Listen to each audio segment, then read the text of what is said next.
he woke up and he rebuked the wind and said to the sea, "Peace, be still." And then the wind ceased and there was a great calm. And he said to them, meaning the disciples, "Why are you afraid? Have you still no faith?" And they were filled with great awe and said to one another, "Who is this then, that even the wind and the sea obey him?" This is the word of the Lord. Thanks be to God.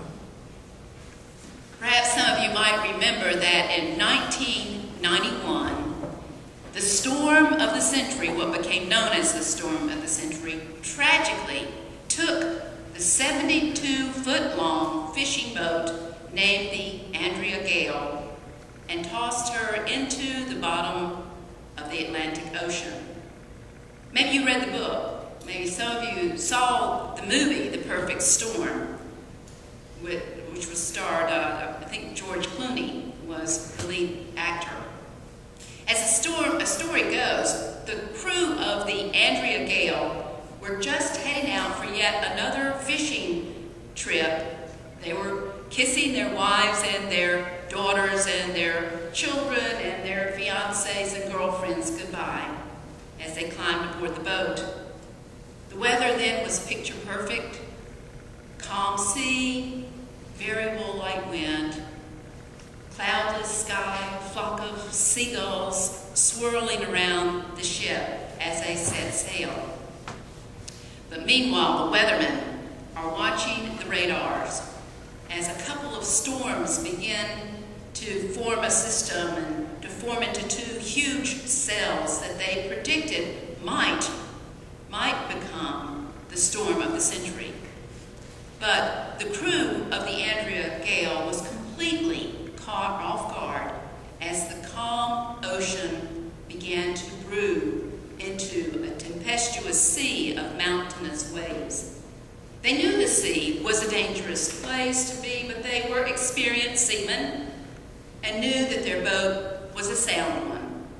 I learned that a boat the size of the Andrea Gale could run into a 70-foot-high wave and still manage to get over it. But at some point, the laws of physics take over, and once the height of the wave becomes taller than the length of the ship, it will pitch it end over end into a watery death. Scholars who have studied the Andrea Gale and looked at this situation closely believe that's exactly what happened to the Andrea Gale's fate. Now, Jesus and his disciples faced a similar storm 2,000 years ago. They have just finished a long day of teaching and mingling around the crowds on the Jewish side of the Sea of Galilee. And like the crew of the Andrea Gale, they had set out to go to the other side, unaware that a storm was brewing. In fact, Jesus is so completely confident in his faith and in his trust in his disciples' boatmanship that he dozes in the back of the boat with his head resting on a pillow. Now we know that 4 of the disciples, at least 4 of them, were experienced fishermen who had been out on the Sea of Galilee numerous times, as that's how they made their living. Jesus had good reason to be able to fall asleep on his pillow and sleep through this night crossing because the disciples were experienced, and his faith that God was with them, no matter what, allowed him deep peace and security and to drop into that probably much needed REM sleep. But this was no ordinary storm. In fact, this storm is mentioned in all 4 of the Gospels, so we probably know that this has some historicity that is true to that this event happened. But the boat that Jesus was in and carrying the disciples, when the storm began to build, the waves were growing taller and taller, and this was actually actually no summer drizzle storm at all. This was a life-threatening storm of great intensity. So intense, the disciples wake Jesus up as if he were asleep at the helm as they cry out to him, "Lord, don't you care if we are perishing?" I love this part of the story because I like my sleep. And Jesus seems to be a bit annoyed as he's awoken up, and he stands on his sea legs and he takes a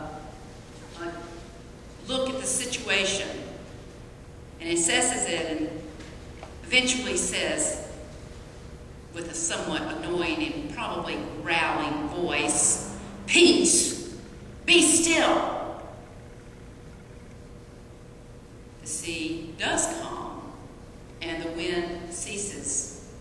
And he turns to the disciples who, even after the calming of the storm, look now even more frightened than they were before the squall was calmed, and asks them, "Why are you still afraid? Haven't you gotten it yet?" Remember, Jesus had been talking to them and teaching his followers about the kingdom of God. The kingdom of God is like mustard seed that grows into a large tree that houses and sustains life. And it's like a sower who throws the seeds to the ground and it flourishes abundantly. Didn't they get it yet? Everything is as it should be because God is not asleep at the helm, even in the perfect storms of our lives. So when I hear Jesus' challenge to the disciples about the measure of their faith in the midst of a great storm, I think Jesus is expecting a little too much from his disciples, not to be fearful. Perhaps Jesus expects too much from us too. Or maybe Jesus knows something about us that we are slow to realize, that the Christ power, the divine power over the winds and the waves of the storms that threaten our existence, that this power that is in the depth of each of us is there. Like the disciples, all we need to do is cry out, "Lord, don't you care? We're perishing here." And as we do, something stirs deep within each of us and says to us, "Peace, be still." When we of little faith cry out for help from our God amidst the storms that befall us, we can know with the certainty that Jesus had as he laid his head upon that cushion that God goes with us. We here at Spring Valley Presbyterian have been through a bit of a storm this week with Paul's funeral. And so have the good people at High Lawn Presbyterian as they laid to rest one of their own.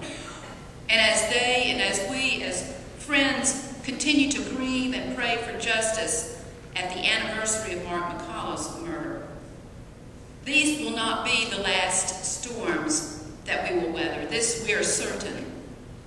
But as Frederick Buechner reminds us, Christ sleeps in the deepest selves of us all. And whatever we do, and whatever time we have, wherever we go, may we, in whatever way we can, call on him as the fishermen did in their boat, to come awake within us and to give us courage, to give us hope, to show us, each one, our way. May he be with us, especially when the winds go mad and the waves run wild, as they will for all of us before we're done, so that even in their midst we may find peace and find him.